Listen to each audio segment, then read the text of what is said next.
Hi everyone, it's Vela from Online Combat Battalion with another Arma 3 editor tutorial for you. This one's in response to a question from Tinfoil, who wants to know how to have a trip flare work in game when someone walks through a zone.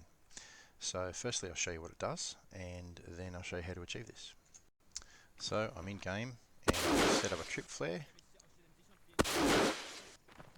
for these guys to have walked through. So great for setting up ambushes or early warning for locations that you're trying to defend. And obviously I've set this up at night because the trip flare wouldn't really be all that impressive if it was during the day. So that is how you achieve the, or that's how you use the trip flare, but you can pretty much put it any way you like. And now I'll show you how to actually achieve this. So as always, we need a playable unit, we need a trigger, and we need some AI or other troops to actually fire the trigger. And you can see I've set a waypoint for the AI to walk through the trigger area, which they will do, particularly because it's on a road, and the AI will normally path along a road fairly well. If it was in a spot like this, you might need to make the trigger a little bit better, or sorry, bigger, because the AI may not path directly through it. So this is pretty simple stuff. So playable unit, something to trigger, and the trigger itself. So let's have a little bit of a look inside the trigger. So at the moment I've got activation type none, activation independent present. So obviously you can set that for blue for op for independent or any player. Okay, so that's really up to you on how you want to set that up.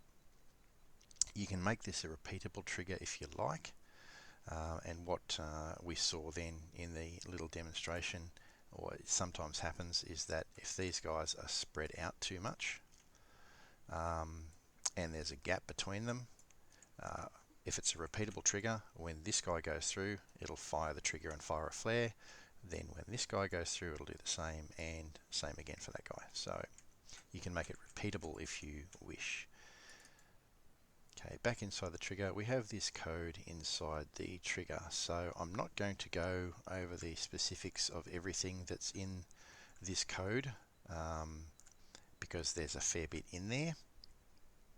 What I'm going to do though is make this a downloadable mission for you, attached in the description below, so you can grab this and just open it in the editor and you'll be good to go. The only mod required is the Eden Enhanced and CBA, of course, and that's really all you need. There's other methods and other mods and systems that probably allow you to use a trip flare and fire a trip flare, but this resource with this code, and I mean it's a long code, works perfectly.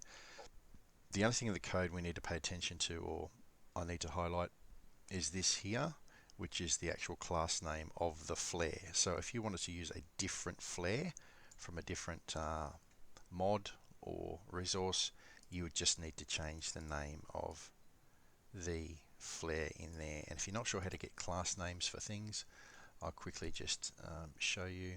So we'll go to objects and then props, and I'll search for flare. So let's say, for example, we wanted to use this flare here, which is from the SOG DLC. So to get the class name, I'm going to right click on it, go to log, and log classes to clipboard. So I've now got the class name for that flare, and if I wanted to use that flare in this script, all I need to do is paste it in there, and that would be the flare that's going to be used. If you have any questions, hit me up in the comments section below, join our Discord, and have a chat to me there about anything. I hope this has assisted you, and I'll see you in the next video.